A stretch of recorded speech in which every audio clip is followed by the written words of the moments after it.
വർഷത്തിലുടനീളം ഒരൊറ്റ ദിവസം ക്ലാസ്സിൽ കയറാതെ ക്ലാസ് കട്ട് ചെയ്ത് അധ്യാപകർക്കും വീട്ടുകാർക്കും തലവേദനയായി മാറിയ വിദ്യാർത്ഥി പരീക്ഷയുടെ തലേന്ന് പുസ്തകം എടുത്തു വെക്കുന്ന പോലുള്ള ഒരു നാടകം.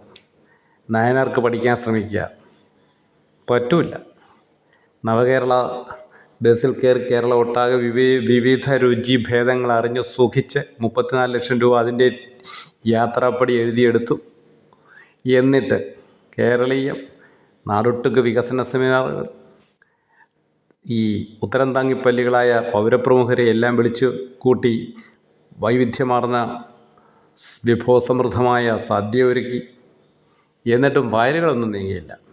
കേരളത്തിൻ്റെ കടം 4 ഇരട്ടിയാക്കിയിട്ടുണ്ട്. ഒരു തവണ ഇവിടെ വന്നു കഴിഞ്ഞാൽ അത് 8 ഇരട്ടിയാവും. പിന്നെ ഇവിടുന്ന് ആർക്കും നിൽക്കാൻ പറ്റാത്തൊരു സാഹചര്യമാവും. ഈ പരിപ്പിനും വേവുമെന്ന് തോന്നുന്നില്ല സാറേ. സ്വാമി ശരണം അയ്യപ്പ.